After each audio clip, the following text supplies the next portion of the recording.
गीता में अर्जुन को स्वयं भगवान कह रहे हैं कि उस परमेश्वर की शरण में जा, उसके लिए उन संतों के पास जा जो तत्वदर्शी हो। इसी प्रकार हजरत मोहम्मद को उनका अल्लाह कह रहा है कि कोई और पूर्ण परमात्मा है। उसको पाने के लिए उन तत्वदर्शी संत की तलाश कर। वो प्रभु कौन है, ये जानने के लिए कृपया अवश्य सुनिए जगत गुरु तत्वदर्शी संत रामपाल जी महाराज के अमृत वचन।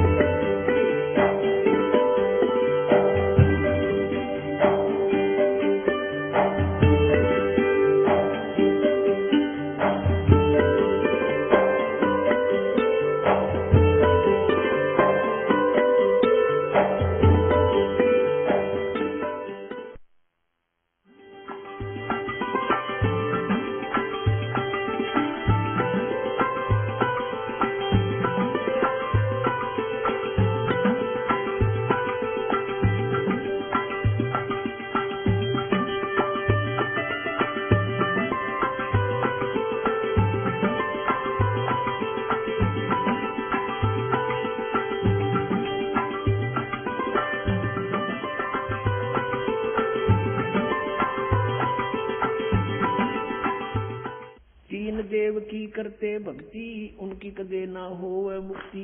कबीर परमात्मा जी 600 वर्ष पहले कहा करते थे ये ज्ञान।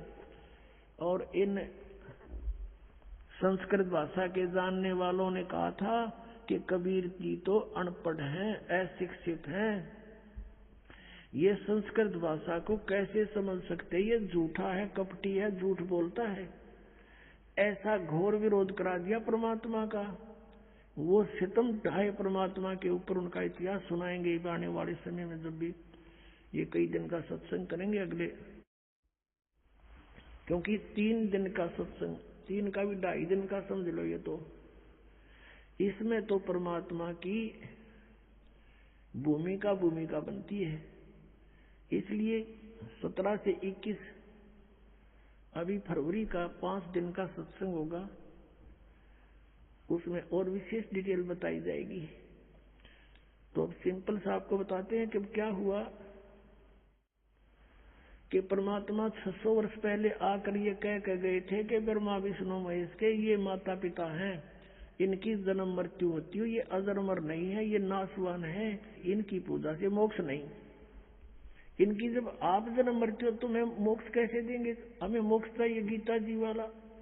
गीता जी अध्याय नंबर 15 के श्लोक नंबर 1 से 4 में कहा कि तत्वदर्शी संत की ऊपर लटके हुए, ऊपर को जड़, नीचे को तीनों गुण रूपी शाखा वाला उल्टा लटका हुआ संसार रूपी वृक्ष है। ऊपर को जड़ तो पूर्ण परमात्मा है और ब्रह्मा विष्णु महेश रूपी इसकी शाखाएं हैं।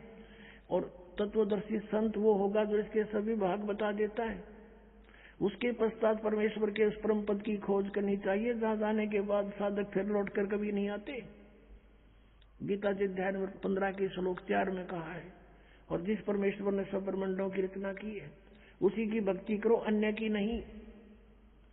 अध्याय नंबर 18 के श्लोक नंबर 62 में कहा कि अर्जुन तू सर्वभाव से उस परमेश्वर की शरण में जा, उसकी कृपा से तू परम शांति को और सनातन परम धाम को प्राप्त होगा।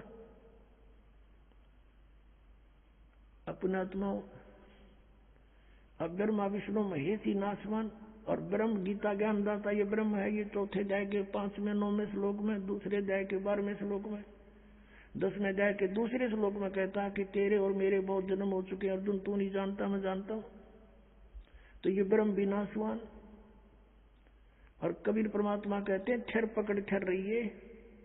अब जैसे आपने किसी टहनी को पकड़कर ऊपर उठना चाहा हुआ, नीचे आके टेक दी, तो उसके साथ ऊपर कैसे जाओगे? अब आपको दिखाते हैं श्री शिव पुराण के अंदर कि ब्रह्मा और विष्णु और शिव जी के कौन है माता पिता। पुण्यात्माओं, यदि ये सदग्रंथ आज भी संस्कृत में होते तो ये दास भी आपके रूबरू नहीं कर सकता है सच्चाई को, भले ही आप शिक्षित हो चुके हो। अब अनुवाद उन्हीं के द्वारा किया हुआ गीता प्रेस गोरखपुर वालों से, और उनमें शपथ लिखा हुआ है। इनके आज तक समझ में नहीं आई ये कहानी के है। इनके माता पिता लिख रखे हैं, आज तक हमें नहीं बता पाए, क्योंकि कहते हैं मोती मुक्ता दर्शत नाई, ये जगह सब अंदरे दिखत के तो नैन चश्मिन का फेरा मोतिया बंदरे। इनका मोतियाबिंद हो रहा था, किसी का मोतियाबिंद हो जाए आंखों में, आंखें स्वस्थ दिखाई देती हैं, जैसे इसको खूब दिखता होगा, पर उसने दिखता कभी नहीं। तो ये दिखे दे विद्वान संस्कृत भाषा बोला करते, हमने सोचा कि मैं ऋषि हूं, इन्हें घोट रखी है, पुराण सारे संस्कृत बोल रहे हैं। आज देखा वेदों और गीता के बारे में इनको कह का पता नहीं था, इन विद्वानों को, मंडलेश्वरों को, महर्षियों को। और परमेश्वर ने आके 600 वर्ष पहले जिसको ये अशिक्षित कहा करते थे कि वो क्या जाने वेदों और सदग्रंथों के पुराणों के बारे में, संस्कृत भाषा जानता नहीं, परमात्मा ने संस्कृत भाषा की आवश्यकता नहीं, वो सारी भाषाओं को समझते हैं। और उन्होंने जो अपने द्वारा रची हुई सृष्टि और सारा कुछ उसके सामने रचा गया, तो वो सब कुछ ठीक बोलेगा। अब देखो शिव पुराण, संक्षिप्त शिव पुराण, गीता प्रेस गोरखपुर से प्रकाशित, संपादक हनुमान प्रसाद पोदार, प्रकाशक एवं मुद्रक गीता प्रेस गोरखपुर, गोविंद भवन कार्यालय कोलकाता का संस्थान। इसके 98वें पृष्ठ से हम पढ़ना शुरू करेंगे। रुद्र संहिता 98वें पृष्ठ के बिल्कुल नीचे आते हैं। 5वां अध्याय का यह अंत है, एंड है। अपने पुत्र नारद की यह बात सुनकर लोक पिता में ब्रह्मा वहां इस प्रकार बोले। ये 5वां अध्याय समाप्त हुआ। इसका आगे यहाँ प्रकरण शुरू हो जाएगा 6ठे में। ब्रह्मा जी ने कहा, ब्रह्मन अपने पुत्र नारद से कहा, देव श्रोमणे, तुम सदा समस्त जगत के उपकार में लगे रहते हो। तुमने लोगों के हित की कामना से बहुत उत्तम बात पूछी है। जिसमें समस्त चराचर जगत नष्ट हो गया था, सर्वत्र अंधकार ही अंधकार था, कुछ भी नहीं था। उस समय तत् सद ब्रह्म, इस श्रुति में जो सत सुना जाता है एकमात्र वही शेष था। ये 99वें पृष्ठ पे पढ़ा पाना। अब 100 पृष्ठ पे आते हैं। ये 100 पृष्ठ पे है, यहाँ नीचे आते हैं। जिस परब्रह्म के विषय में ज्ञान और अज्ञान पूर्ण उक्तियों द्वारा इस प्रकार विकल्प किए जाते हैं। अब ब्रह्मा जी का ज्ञान सुन लो। कुछ ज्ञान, कुछ झूठा, कुछ सच्चा, यानी ज्ञान अज्ञान दोनों के विषय जो हमने सुना है वो बता रहा हूँ। उसने कुछ काल के बाद द्वितीय की इच्छा प्रकट की। उसके भीतर एक से अनेक होने के संकल्प उदित हुए। तब उस निराकार परमात्मा ने अपनी लीला शक्ति से अपने लिए मूर्ति की कल्पना की। ये कहे निराकार हो ब्रह्म, और फिर कहते हो मूर्ति बन गया। वो छुपा रहता है। गीता जी अध्याय नंबर 7 के श्लोक 24-25 में ये काल बोल रहा है। गीता कहता है मैं अपनी योग माया से छुपा रहता हूँ, सबके सामने नहीं आता। तो ये क्या करता है, अपने कभी शिव के रूप में, अपने पुत्र के रूप में, कभी किसी को ब्रह्मा के रूप में दर्शन देता है। अब यहाँ ब्रह्मा इसलिए कह रहा है कि वो तब उस निराकार परमात्मा ने अपनी लीला शक्ति से अपने लिए मूर्ति की कल्पना की। वो आकार में आया, क्या बना? जो मूर्ति रहित परम ब्रह्म है, ये ब्रह्म को परम ब्रह्म बोल रहा है, उसी की मूर्ति भगवान सदाशिव है। युग काल जो है सदाशिव रूप में प्रकट हो गया। अर्वाचीन और प्राचीन विद्वान उन्हीं को ईश्वर कहते हैं। उस समय एकाएक ही रहकर स्वेच्छानुसार विहार करने वाले उन सदाशिव ने अपने विग्रह से स्वयं ही एक स्वरूप भूता शक्ति की सृष्टि की, यानी अपने शरीर से एक स्त्री निकाली। ये न्यू कहना चाह रहा है ब्रह्मा, जबकि आपने सृष्टि रचना के अंदर परमेश्वर के द्वारा बताई यथार्थ ज्ञान सुना हुआ है, वो सच्चाई है। उसका कुछ मिलता जुलता ज्ञान ये दे रहा है। उनके अपने श्रेयंग से वो कभी अलग होने वाली नहीं थी। उस पराशक्ति को प्रधान प्रकृति गुणवती माया बुद्धि तत्व की जननी तथा विकार रहित बताया गया है। दुर्गा को प्रकृति भी कहते हैं, प्रधान भी कहते हैं। अब याद रखना, गीता जी के 14वें अध्याय के अंदर उत्पत्ति बताएंगे जब ब्रह्मा और विष्णु जी की, ये प्रधान और प्रकृति दुर्गा के लिए कहा है। यहाँ देखना, वह शक्ति अंबिका कही गई है। उसी को प्रकृति, सर्वेश्वरी, त्रिदेव जननी, नित्ता और मूल कारण भी कहते हैं। त्रिदेव जननी, तीनों भगवानों, तीनों देवताओं की, ब्रह्मा विष्णु महेश की माता। परमात्मा ने कहा है, अब मैं तुमसे कहूँ चिताई, त्रिदेवन की उत्पत्ति हुई 600 वर्ष पहले आज से, और यही आज हमारे यानी पुराणों में विद्यमान है। त्रिदेव जननी, नित्ता, मूल कारण भी कहते हैं। सदाशिव द्वारा प्रकट की गई उस शक्ति की 8 भुजाएं हैं। कति क्लियर कंसेप्ट हो गया। नाना प्रकार के आभूषण उसके अंगों की शोभा बढ़ाते हैं। वह देवी नाना प्रकार की गतियों से संपन्न और अनेक प्रकार के अस्त्र शस्त्र धारण करती है। वो एकाएक नहीं होने पर भी वह माया संयोग वसात अनेक हो जाती है। जैसे इस दुर्गा ने 3 रूप धारण किए थे, सावित्री, लक्ष्मी और पार्वती का, और समुद्र में छुप गई थी और अलग भी रही थी। ये एक सिद्धि बहुचोल्य धारा एक सिद्धि होती है। और वे जो सदाशिव हैं उनको परम पुरुष ईश्वर, शिव, शंभु और महेश्वर कहते हैं। ये काल की डेफिनेशन बताई जा रही है। यहाँ देखना, यहाँ क्लियर हो जाएगा 101 पृष्ठ पे।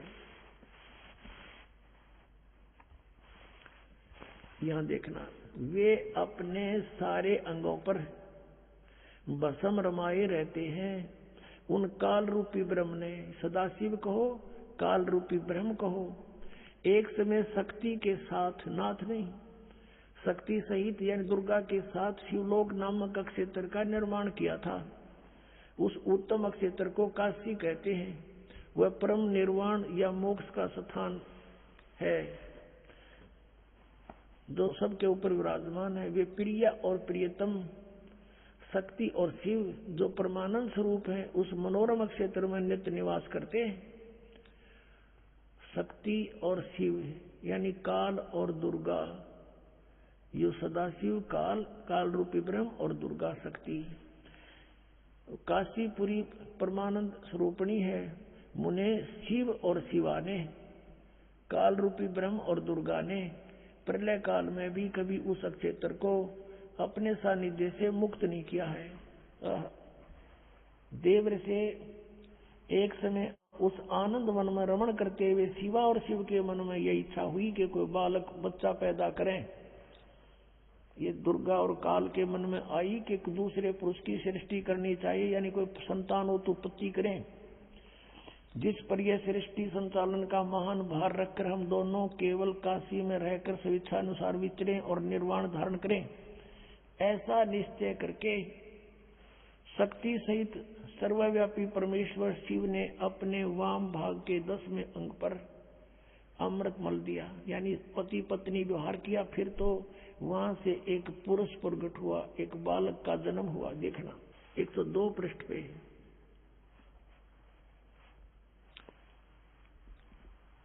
अब शिव बोले, वत्स बेटा, व्यापक होने के कारण तुम्हारा विष्णु नाम विख्यात हुआ। उसका विष्णु नाम धर दिया दुर्गा और काल से उत्पन्न बच्चे का।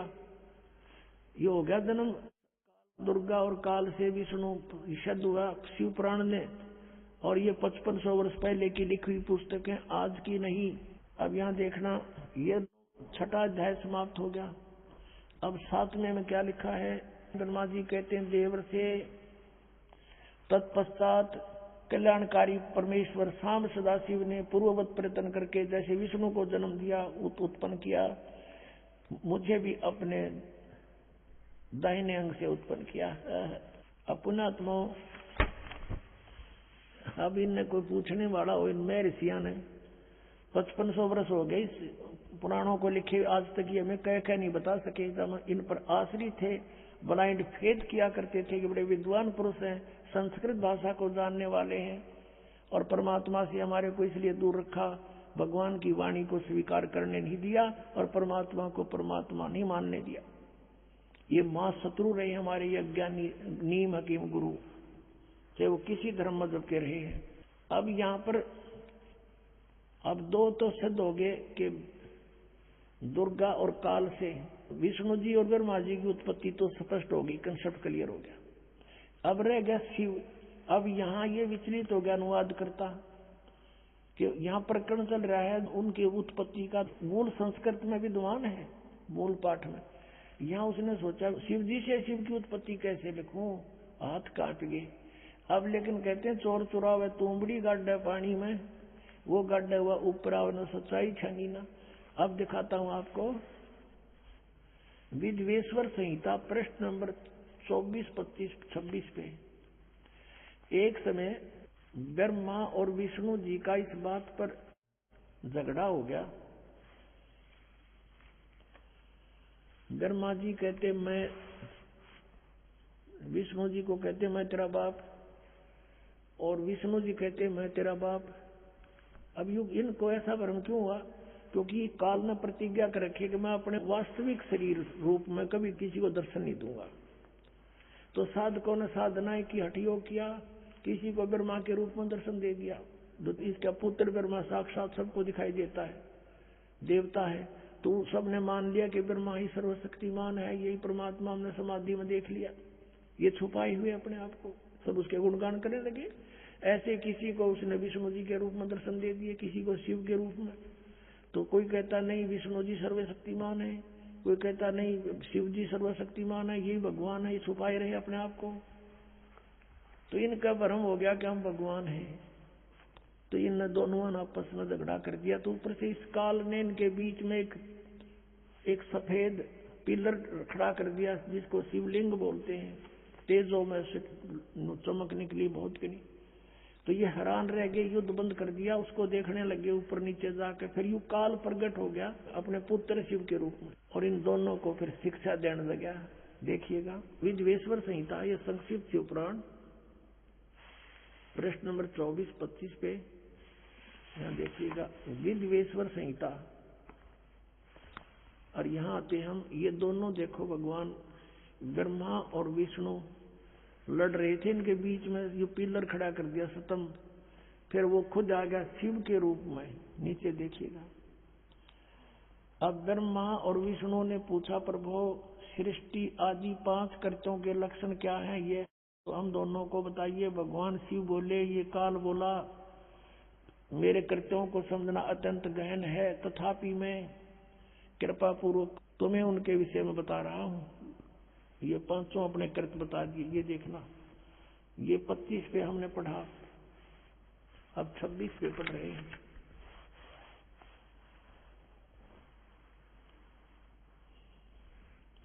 पुत्रों, अब ये काल कहता है ब्रह्मा और विष्णु जी को, पुत्रों तुम दोनों ने तपस्या करके प्रसन्न हुए मुझ परमेश्वर से सृष्टि और सतीथि नामक 2 कृत्य प्राप्त किए हैं। तुमने, तुम्हारे को जो एक विभाग दिया है वो मैंने दिया, पर तुमने पहले तपस्या की, तप के बदले में दिए हैं।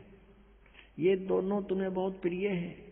इसी प्रकार मेरी विभूति स्वरूप रुद्र और महेश्वर ने, ये मैं नहीं है, ने 2 अन्य उत्तम कृत्य संहार और तिरोभाव मुझसे प्राप्त किए हैं।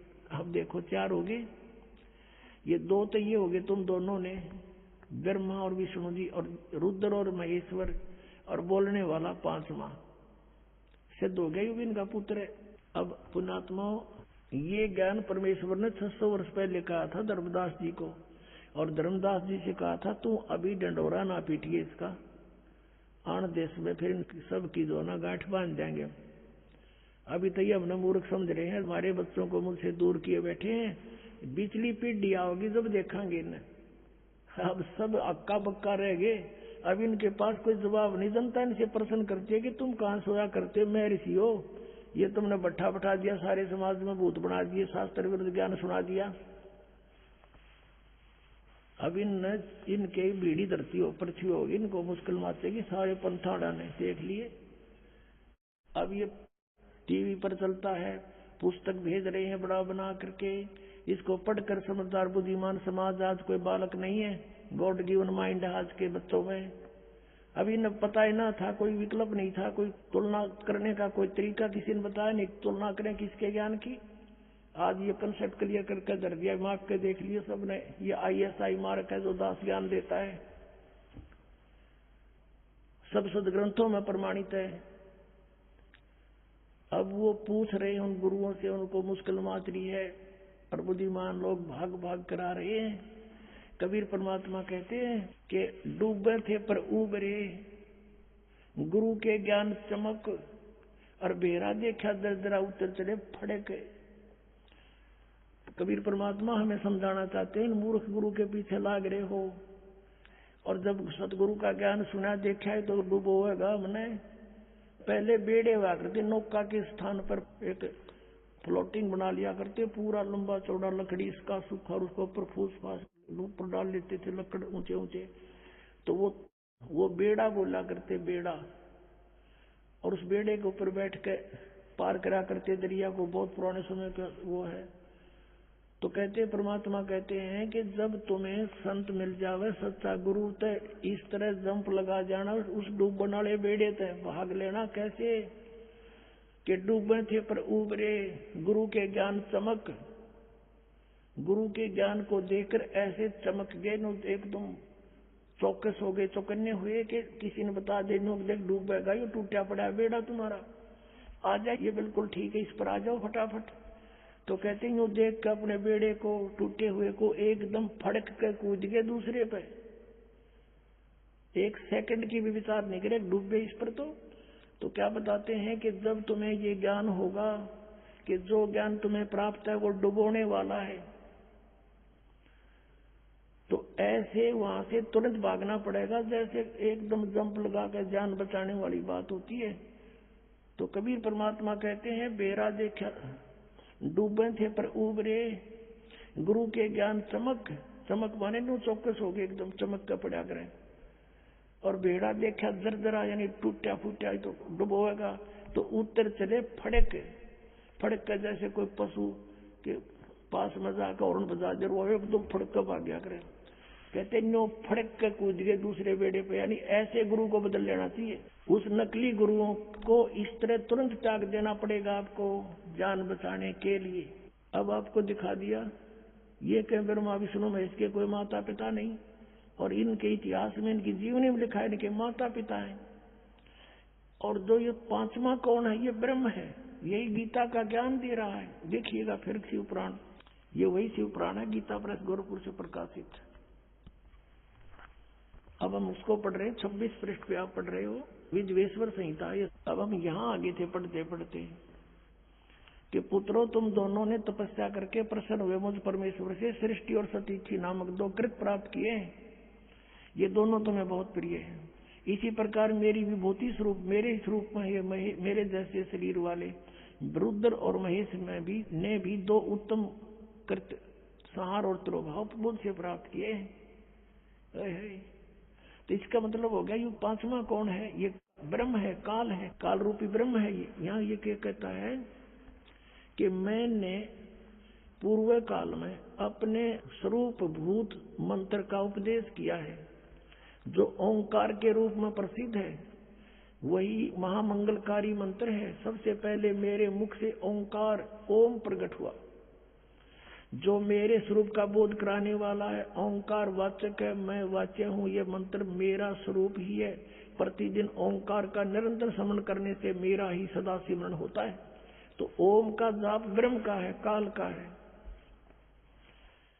मेरे उत्तरवर्ती मुख से अकार का, पश्चिम मुख से उकार का, दक्षिण मुख से मकार का, पूर्ववर्ती मुख से बिंदु का तथा मध्यवर्ती मुख से नाद का प्राकट्य हुआ है।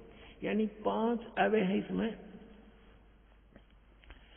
अकार, उकार और मकार और बिंदु और नाद। इन 5 से मिलकर ये ओम बना है। प्रणव, प्रणव बोलते हैं इसको, प्रणव। इस प्रकार 5 अवयों से, 5 अंगों से युक्त ओंकार का विस्तार हुआ। इन सभी अवयों से एकीभूत होकर यह प्रणव ओम नामक एक अक्षर हो गया। ओम इति एकाक्षरम ब्रह्म विहारण मामनुसमरण यह प्रयाति तदन्देहम सयाति परमाम गतिम। गीता जी के अध्याय नंबर 8 के श्लोक 13 में गीता का ज्ञान ये ब्रह्म ही दे रहा है। इति सिद्धम, वो कह रहा मेरा एक ओम अक्षर है, नथिंग एल्स। और यहाँ जो इन्होंने नकलियां बना रखा है ना, ओम नमः शिवाय, ये 5 अक्षर का मंत्र है। ये ओम नमः शिवाय कोई मंत्र नहीं है मूल पाठ में। ये अनुवादकर्ता की अपनी अड़ंगा अड़ाया हुआ है, इसलिए ये गोठ लिया ओम नमः शिवाय, ओम नमः शिवाय। अरे तो सीधा ओम मंत्र बता रहा है, नथिंग एल्स। अपने आत्मा एक तो ये शब्द हो गया कि गीता जी का ज्ञान ये काल रूपी ब्रह्म ही बोल रहा था। ये यहाँ भी कह रहा है मेरा ओम मंत्र है, ये ब्रह्मा विष्णु महेश का पिता है, दुर्गा इनकी माता, इति सिद्धम। और ये तीनों नासवान है, ये दिखाते हैं आपको। जन्म है तो मृत्यु भी होगी इनकी। श्री देवी पुराण देखिए, गीता प्रेस गोरखपुर से प्रकाशित। संपादक है हनुमान प्रसाद पोदार चिमन लाल गोस्वामी। ये गीता प्रेस गोरखपुर से प्रकाशित है। अब देखिएगा इसके 123 पृष्ठ पे तीसरा स्कंद।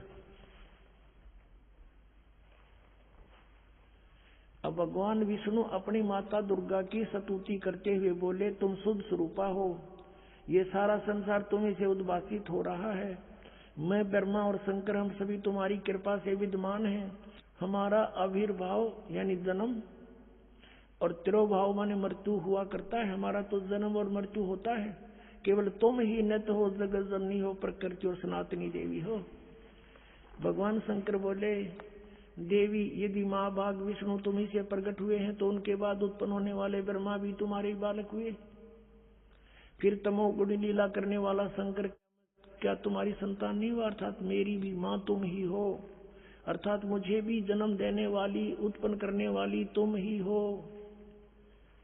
शिवे, संपूर्ण संसार की सृष्टि करने में तुम बड़ी चतुर हो। इस संसार की सृष्टि, स्थिति और संहार में तुम्हारे गुण सदा समर्थ हैं। उन्हीं तीनों गुणों से उत्पन्न हम ब्रह्मा, विष्णु एवं शंकर नियमानुसार कार्य में तत्पर रहते हैं। अब इस पवित्र पुराणों ने ये स्पष्ट कर दिया, पवित्र देवी पुराण ने 5 कंसेप्ट क्लियर कर दिए इसमें। एक तो ये कर दिया कि ब्रह्मा विष्णु महेश का जन्म मृत्यु होता है, ये नाशवान है। दूसरा ये कर दिया कि प्रकृति दुर्गा है, प्रकृति दुर्गा को कहते हैं। और तीसरा ये कर दिया कि ये रजगुण ब्रह्मा है, सतगुण विष्णु और तमगुण शिव जी। और चौथा ये कर दिया कि ये इनकी माता है दुर्गा और ब्रह्मा विष्णु महेश की ये दुर्गा माता है। और पांचवा ये कर दिया कि रजगुण ब्रह्मा है, सतगुण विष्णु, तमगुण शिव जी।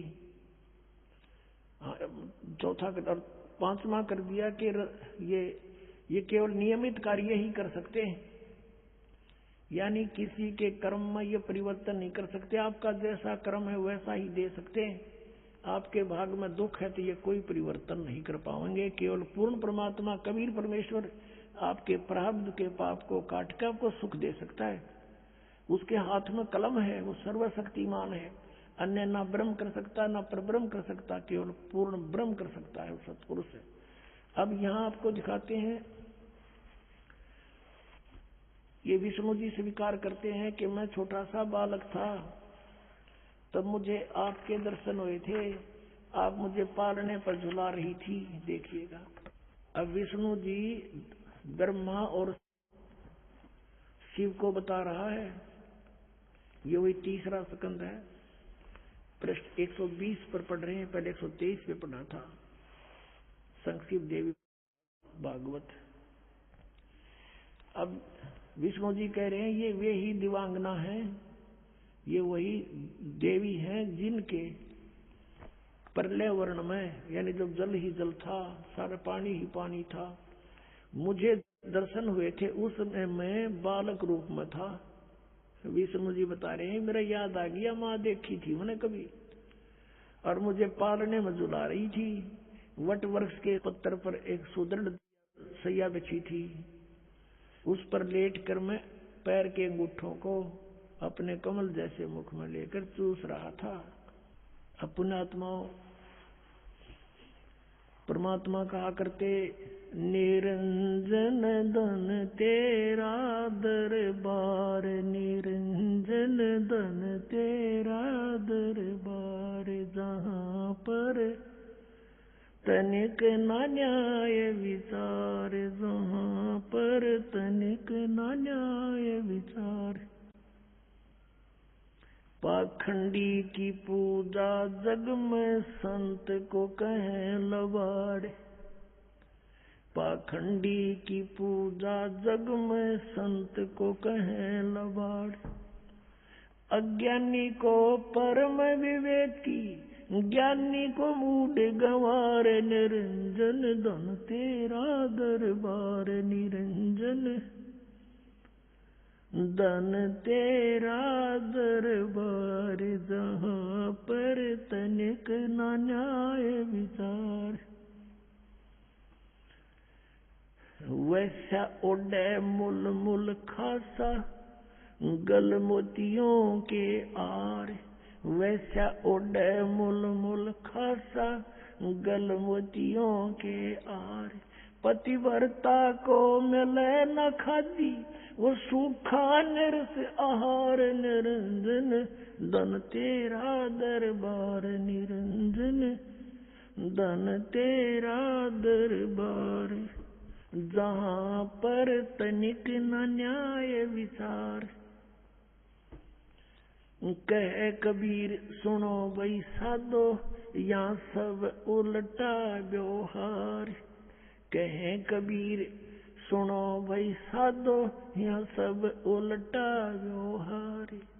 सच्चों को तो ये झूठा बताए इन झूठों का एतबार। निरंजन धन तेरा दरबार। निरंजन धन तेरा दरबार। जहाँ पर तनिक न न्याय विचार। अब परमात्मा कबीर परमेश्वर जी इन ऋषि मंडलेश्वरों को जाकर के प्रश्न करते थे कि तुम विद्वान हो, ब्रह्मा विष्णु महेश के माता पिता बताओ। तब वो कहा करते थे इनके कोई माता पिता नहीं, अजरो अमर सर्वेश्वर सब ब्रह्मांडों के मालिक कुल मालिक यही है। और परमात्मा कहा करते नासवान है, इनकी जन्म मृत्यु होती है, इनके माता पिता हैं, दुर्गा इनकी माता है, काल इनका पिता है। वो ऋषि महर्षि नकली ब्राह्मण गुरु कहा करते थे कि कबीर झूठा है, सदग्रंथों में ऐसा नहीं लिखा, इसकी बातों में मत आना। तब परमात्मा वहां खड़े होकर एक तारा लेकर कहा करते निरंजन धन तेरा दरबार। निरंजन धन तेरा दरबार। जहाँ पर तनिक न न्याय विचार। कहे कबीर सुनो भाई साधो यहाँ सब उल्टा व्यवहार। कहे कबीर सुनो भाई साधो यहाँ सब उल्टा व्यवहार। सच्चे को तो ये झूठा बतावे इन झूठों का एतबार। निरंजन धन तेरा दरबार। निरंजन धन तेरा दरबार। जहाँ पर तनिक न न्याय विचार। अपने आत्माओं कुछ दिनों में आप न हंसी आ करेगी, मैं ऋषि कहते हुए शर्म आ करेगी, इनको मंडलेश्वर कहते हुए, विद्वान कहते हुए। ये अंधे नहीं तो क्या थे, आज तक ये नहीं बता सके हमारे पुराणों में क्या लिखा हुआ है। अरे इनके ऊपर हमारे पूर्वजों ने पूरा विश्वास किया। अरे इन्होंने ऐसे लोक वेद बना करके ये श्राद्ध निकालने शुरू करवा दिए, 36 फंड हमारे पाछे लगा दिए, और सद भक्ति बताई को ना, जिससे कुछ भी ना करना पड़े। अब परमात्मा क्या बताते थे, जय सतगुरु की संगत करते सकल कर्म कट जाई। जय सतगुरु की संगत करते सकल कर्म कट जाई। ना तो भूत बनना, ना श्राद्ध निकालन की आवश्यकता पड़े, और ना और 36 फंड करने स्त्रियां ठाणी, ना कुछ और करना। जय सतगुरु की संगत करते सकल कर्म कट जाई। अमरपुरी पर आसन होते जहां धूप ना छाई। उस अमरपुरी पर आसन होते सतलोक में चले जाते। अपनात्मा परमात्मा ने अपनी अमृतवाणी में एक शब्द और कहा है, गुण तीनों की भक्ति में ये भूल पड़ो संसार। कहे कबीर निज नाम बिना कैसे उतरो पार। तीन देव की जो करते भक्ति उनकी कदे ना हो मुक्ति। उसी समय कहा करते बड़े मंडप में, और वो ब्राह्मण गुरु नकली महर्षि कहा करते झूठा है, देखो क्या कह रहा, मारो डले मारो पत्थर। अब सब पीछे लगा देते, भगवान के परमात्मा आ जाते शब्द गाते हुए। उलाना आता फिर नीरू नीमा के पास, छोटी सी उम्र में लग गए थे वो छेड़ने उनको। 5 साल की उम्र में उनके छक्के छुड़ा दिए थे परमात्मा ने। उनकी उम्र तो है नहीं, वैसे शरीर आए थे, बालक रूप धारण किया था। एक लीला करते हैं उनके नियम में, वेदों में ऐसा प्रमाण है कि वो ऐसा करता है, शिशु रूप धारण करके आते हैं। और उस समय उनकी परवरिश की लीला कवारी गायों से होती है परमात्मा की। और 600 साल पहले ये लीला भगवान करके जा रहे हैं जो आज वेद गवाही दे रहे हैं। तो who is God? Kabir is God. अपने आत्माओं, आपका सौभाग्य है कि आपको इस बिचली पीढ़ी के समय मनुष्य जीवन प्राप्त है, और उससे भी सौभाग्य आपको ये मार्ग मिल गया किसी भी तरीके से, चाहे कोई दुखी आया, चाहे कोई वैसे परमात्मा की चाह में आया, किसी प्रकार भी यहाँ पर आ गया, वो रंग गया इस रंग में, ये सत्कर मान लेना। और देखो कितना अच्छा मौसम है, सर्दी तो खूब है, लेकिन परमात्मा ने भी घाट निकाल रखी, नीचे अपने बच्चा गद्दे बिछा रखे, 3-3 किलो की रजाई उड़ा रखी। और सुनो जानते वाले की अमर कथा आज तक कभी सुनी भी कोई ना सपने में। 3-3 घंटे तो हम फिल्म देखें 4 दिन में आंख पढ़ कर, और 3-3 फिल्म देख लिया करते एक दिन एक रात में। 100 रुपये लाग रहे, सारी देखांगे, हमने वो माल दिखा था। अरे पुणात्मा, ये अमृत वचन कदे सपने में भी ना सुने थे, और नो तो कदे सोच भी नहीं सकते थे अमृत ज्ञान हमें मिलेगा। वो खजाना खोल दिया भगवान ने, लूट लो लूटा जाता है, लूट सको तो लूट लो, यू राम नाम की लूट, पीछे फिर पछताओगे प्राण जाएंगे छूट। अब परमात्मा ने ये शब्द बोला कि 3 देव की जो करते भक्ति उनकी कदे ना हुआ मुक्ति, गुण तीनों की भक्ति में ये भूल पड़ो संसार, कह कबीर निज नाम बिना कैसे उतरे पार। परमात्मा को ऐसे शिक्षित कहा करते थे, और सब वेदों और पुराणों का निष्कर्ष अपने अमृतवाणी में उन्होंने लिखा हुआ है। तीनों गुण की भक्ति, रजगुण ब्रह्मा, सतगुण विष्णु, तम गुण शिव जी। अब ये बात सीधी समझ में ना आवे, इन पुराणों से आएगी, आपको दिखाते हैं। पुण्यात्माओं, हम एक रोजगार प्राप्ति के लिए अपने बच्चों को अब कितना प्रेरित करते हैं। कॉलेज या स्कूल में जाते हैं, वहां भी 8 घंटे 6 घंटे पढ़ कर आते हैं, आते ही फिर कहते ट्यूशन पर जाओ बेटा बेटी, और वो फिर ट्यूशन पर जाते हैं, फिर कहते होमवर्क करो अपना बैठकर, तब कितना 2 रोटी का साधन बनता है 12 वर्ष पढ़कर। और हमने वो कल्याण करवाना, परमात्मा पाना, उसके लिए समय निकालना पड़ेगा आप जी को, और वही निकालेंगे जो इस बात से परिचित हो जाएंगे।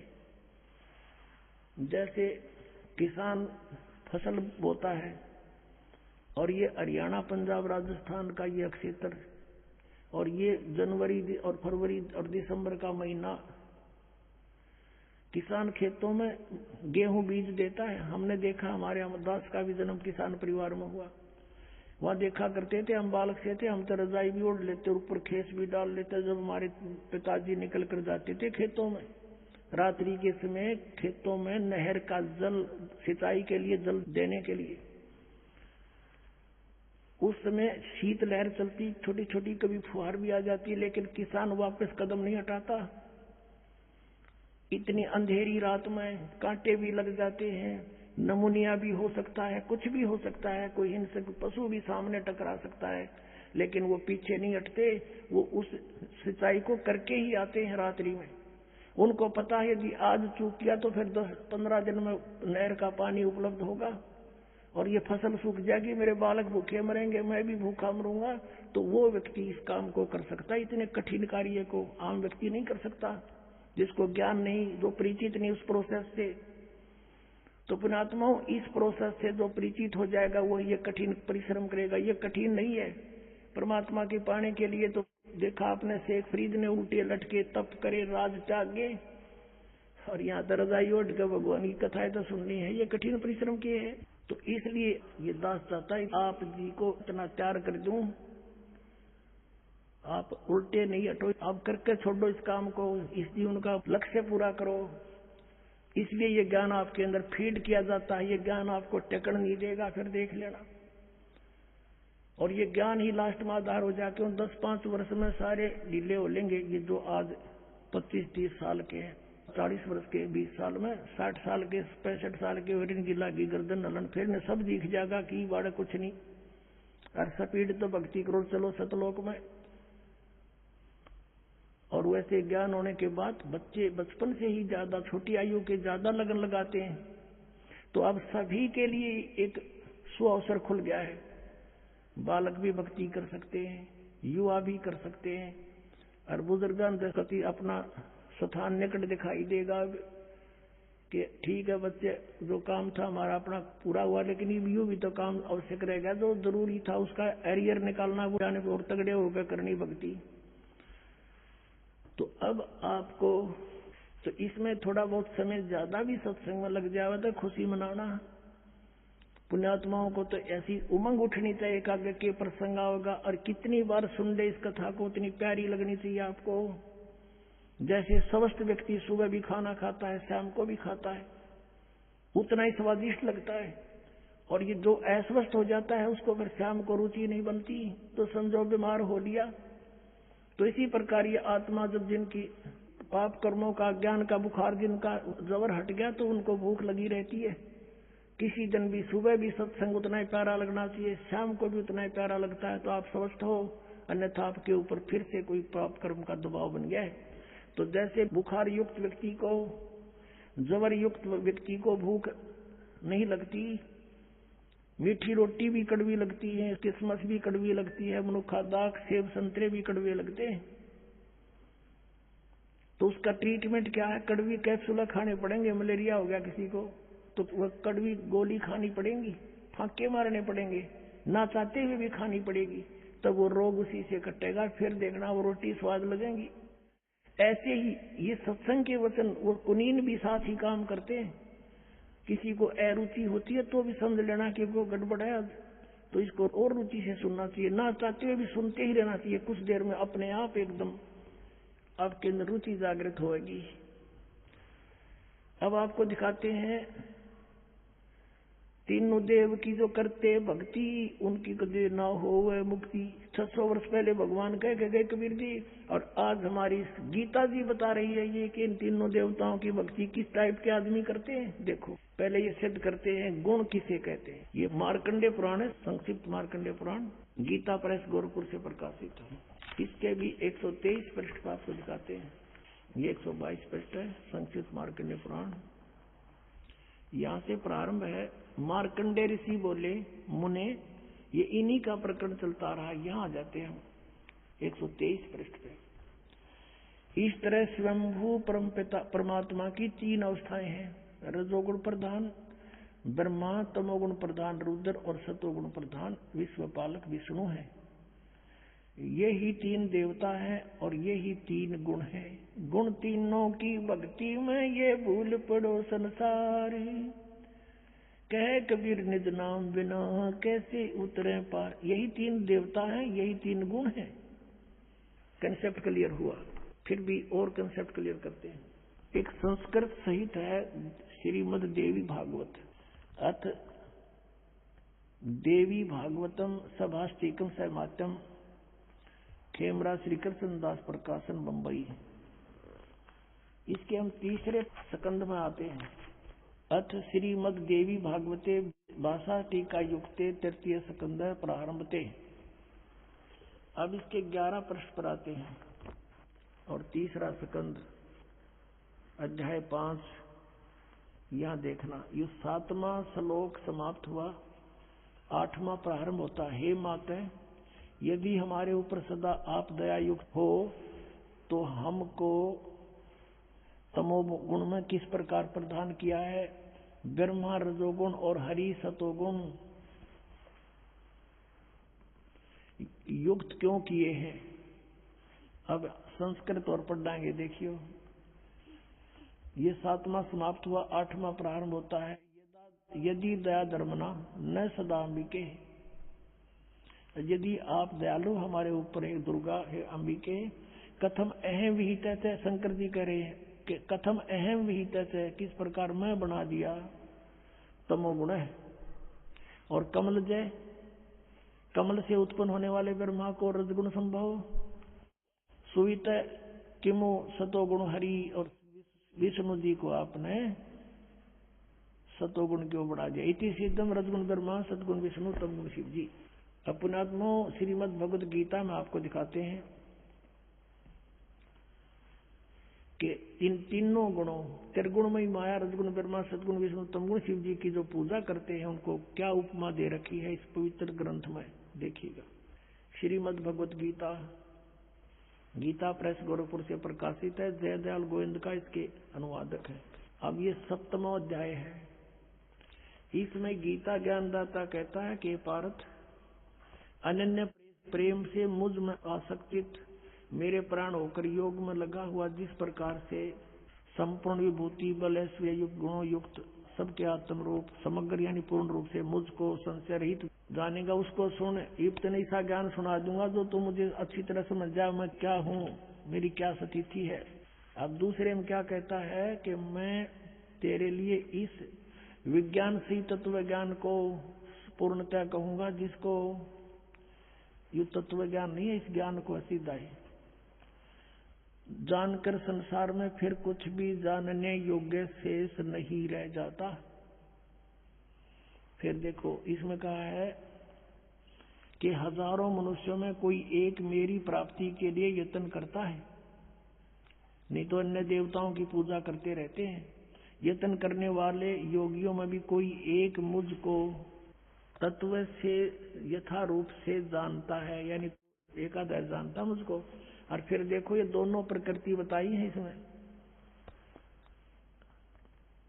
7वें अध्याय के 4-5 में। पृथ्वी जल अग्नि वायु आकाश मन बुद्धि और अहंकार भी इस प्रकार ये 8 प्रकार से विभाजित ये मेरी प्रकृति है, ये जड़ प्रकृति है।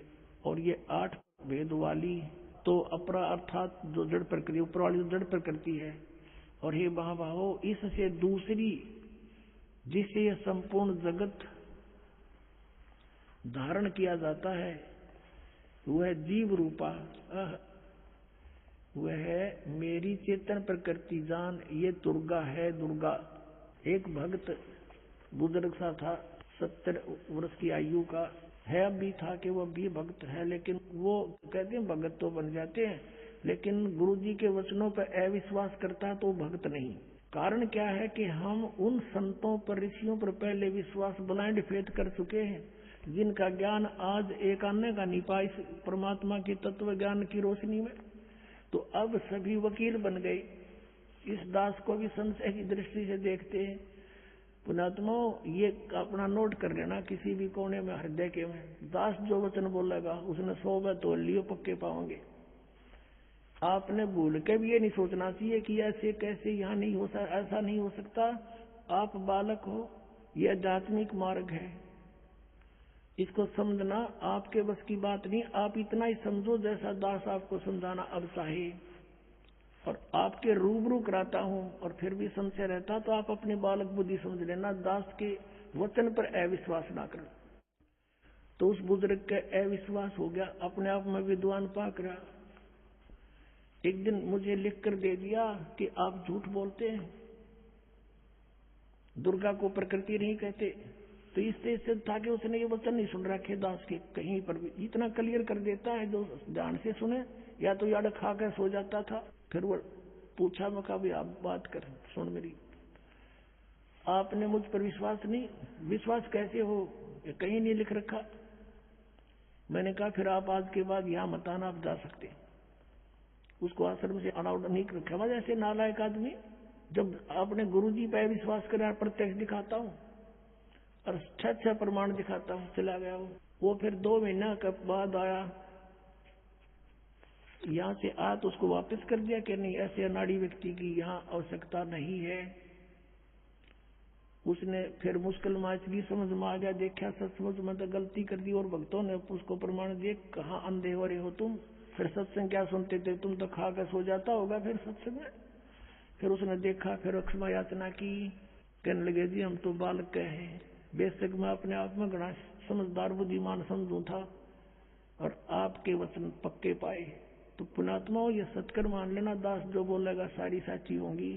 तो अब ये कंसेप्ट हो गया क्लियर के प्रकृति दुर्गा को कहते हैं। शिव पुराण ने भी और विष्णु पुराण ने कति क्लियर कर दिया।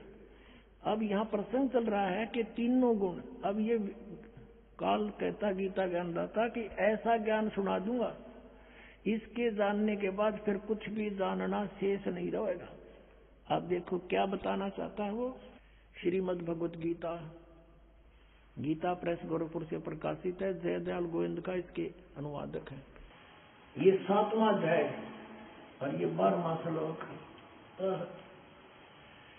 और भी जो सतगुण से उत्पन्न होने वाले भाव हैं और जो रजगुण तथा तमोगुण से रजोगुण तथा तमोगुण से उत्पन्न होने वाले भाव हैं, उन सबको मुझसे ही होने वाले हैं ऐसा जान, परंतु वास्तव में उनमें मैं और वे मुझ में नहीं है। अब ये काल बोल रहा है गीता जी को,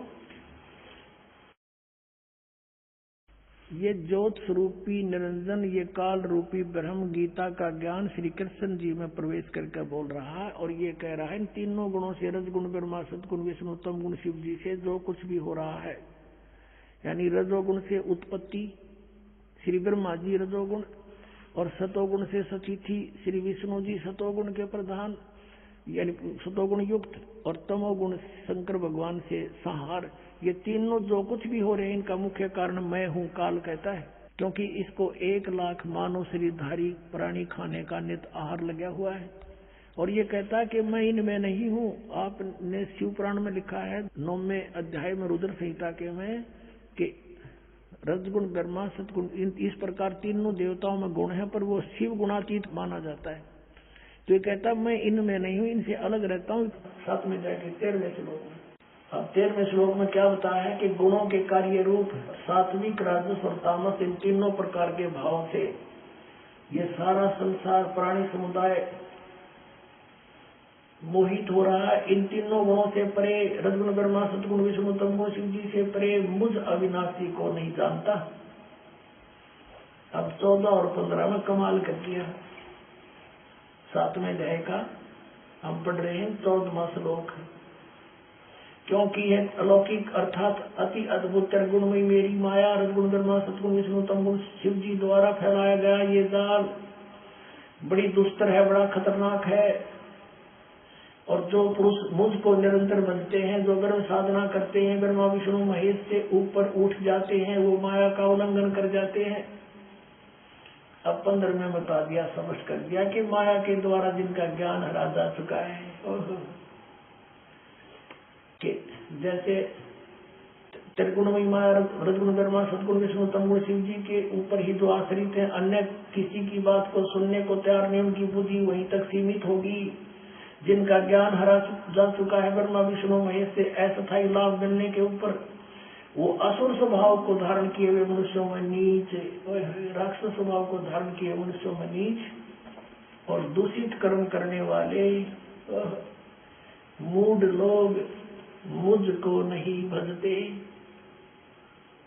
गुण तीनों की भक्ति में ये भूल पड़ो संसार, कह कबीर निज नाम बिना कैसे उतरो पार। 3 देव की जो करते भक्ति, उनकी कदे ना हो मुक्ति। अब ये सब गीता जी में लिखा कि माया के द्वारा ब्रह्मा विष्णु महेश, रजगुण ब्रह्मा सतगुण विष्णु तमगुण शिव जी के द्वारा जिनका ज्ञान हरा जा चुका है, वो इन पर आसक्त होकर इनके ऊपर किसी की पूजा करने को तैयार नहीं है।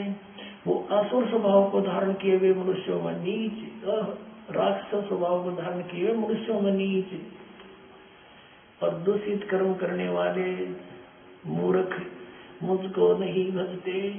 पुण्यात्माओं, परमात्मा ने तो एक साधारण से भाव से कहा था, गुण तीनों की भक्ति में ये भूल पड़ो संसार, कह कबीर निज नाम बिना कैसे उतरो पार। तो क्या परमात्मा गीता को भी जानते थे?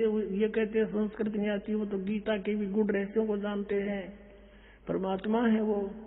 और फिर कहा था कि 3 देव की जो करते भक्ति, उनकी कदे ना हुआ मुक्ति।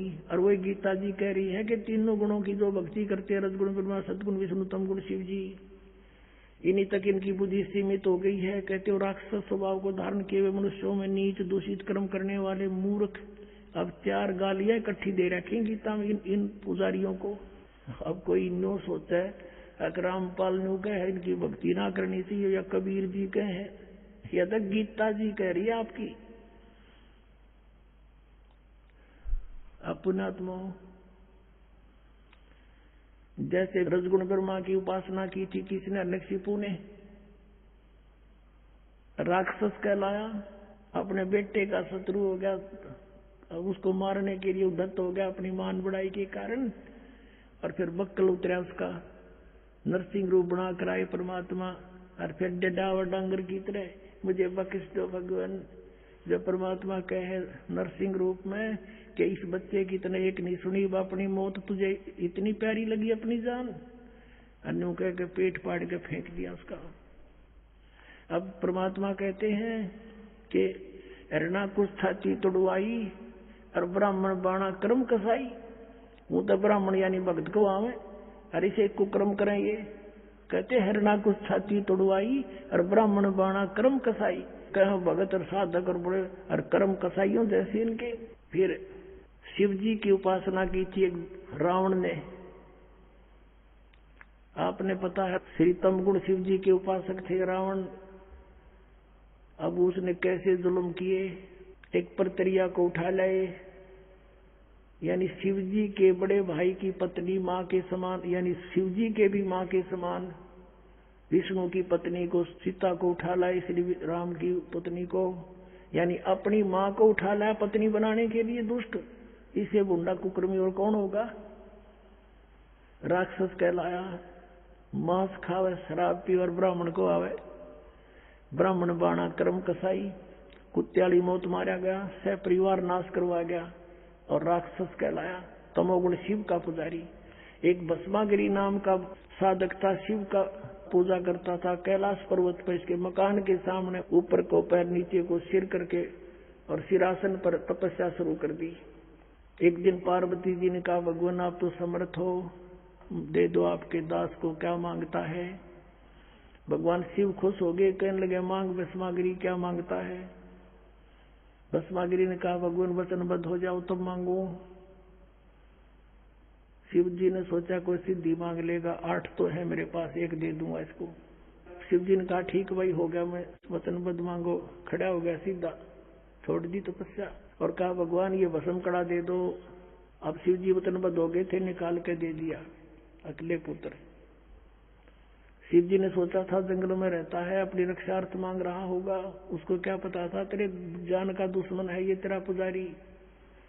जब कड़ा हाथ में आते ही आंख बदल गया और नोटे डोटे डर देखा, कोले होशियार शंकर तुझे मारूंगा, पार्वती को पत्नी बनाऊंगा। हा हा हा। अपने आत्माओं पहले तो हमें अंतर्यामी कहाँ थे, अंतर्यामी शिव जी। उन्होंने समझ सका पापी के उद्देश्य लिए कुबद लिए तपस्या कर रहा है। अरे इनको अविनाशी कहा करते थे, हम सुना करते थे। और भस्मागिरी से डर कर भाग लिया, आगे भगवान पाछा पुजारी जहां जोटा की तरह भागते। अब पुण्यात्माओं अब क्लियर हो रहा हमारी बुद्धि, हमारा ऑपरेशन हो गया उन मोतिया बंद का। हम समझ रहे हैं सचमुच ही हमारे पुराणों में लिखा हुआ था। फिर भगवान ने पार्वती रूप बनाकर आए, उस भस्मागिरी को गंडत नाथ नचा कर मारा, उस कड़े से भस्म किया। उसके बाद वो भस्मा असुर कहाया, भस्मा राक्षस। एक बार कुंभ का मेला भरा था हरिद्वार में, हर की पैड़ी पर उसकी परबी का इन्होंने इन आप योग बना करें, उस वहां पर भी लग गई, उसमें नहा ले तो मुक्ति हो जाएगी। ये गए थे मुक्तिकरण करवा लिया, नाश उड़ा सारा। हर की पैड़ी पर हरिद्वार में एक बार कुंभ के मेले का संयोग हुआ और उसमें कोई समय होता है निर्धारित, इतने समय के अंदर स्नान कर ले तो उसका मोक्ष है, उसको पर भी बोलते हैं। तो उस समय ये सभी गिरी पुरी नागा नाथ कनपाड़े जितने भी हैं ये सभी तमोगुण शिव के उपासक हैं। ये अलग अलग, गिरी अलग, पुरी अलग और वैष्णो अलग, नागा अलग, ये अलग अलग अपने ग्रुपों में इकट्ठे हो जाते हैं। और विष्णु जी के पुजारी वैष्णव कहलाते हैं, वो भी वहीं पर पहुंच रहे थे। स्नान करने का जब समय आया, पहले नागा पहुंच गए, हर की पैड़ियों पर छा गए, कोई हजारों की संख्या में थे। तो पीछे से आगे विष्णु के उपासक वैष्णु साधु कहने लगे कि ए नागाओ तुम बाहर आओ, पहले हम स्नान करेंगे, हम सर्वश्रेष्ठ हैं। नागा कहने लगे हम प्रथम स्नान करेंगे, हम सर्वश्रेष्ठ हैं, हम त्यागी और बैरागी हैं, हम नी इच्छा हैं, हम तन पर वस्त्र भी नहीं रखते हैं, हम सर्वश्रेष्ठ साधक हैं। वैष्णव ने कहा सतगुण विष्णु के उपासकों ने कि तुम पशु की तरह नंगे फिरते हो, टट्टी के हाथ भी नहीं धोते, राख लपेटे फिर रहे हो, आज तुम स्नान करने वाले हो गए, शरण फिरो, बाहर आओ हम स्नान करेंगे। अब वो स्नान सुनून तक भूल गए गुट्टम गुट्टा। वो उसका लठ मारे, उसका दांत बुड़कियां खाओ एक दूसरे ने, फिर तलवार निकाल लाए, कोई तीर मारे। यानी 25,000 ये त्रिगुण उपासक कटके मर गए वहां हर की पैड़ी पे। उसके बाद सरकार लगी 17 कोने इनको अलग अलग रखती है, हर तरह से इनकी व्यवस्था अलग अलग स्नान की करने लगी ना, कटके मर जाए 1 मिनट में। कहते हैं तीर तुपक तलवार कटारी जमदड़ झोर बदावे हैं, हर पैड़ी हर हेत न जाण्या वहां जा तेग चलावे हैं, काटे शीस नहीं दल करुणा ये जग में साध कवावे हैं, जो जन इनके दर्शन को जावे उनको भी नरक पठावे हैं।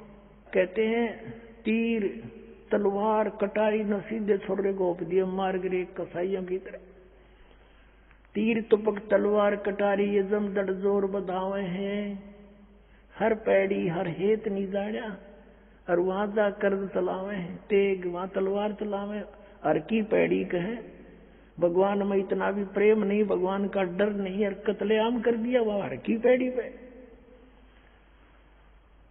और काटे शीस नहीं दिल करुणा, करुणा माने दया, और ये साध कवावे हैं, और इनके तो दर्शन भी कोई जातो न भी नरक पठावे हैं।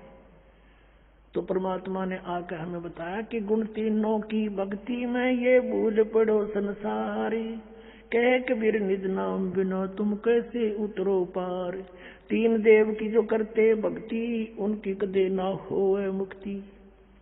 इसलिए गरीबदास साहिब जी ने कहा कि भजन करो उस रब का जो दाता है कुल सब का। वो कौन है? Kabir is God. बोलो सतगुरुदेव।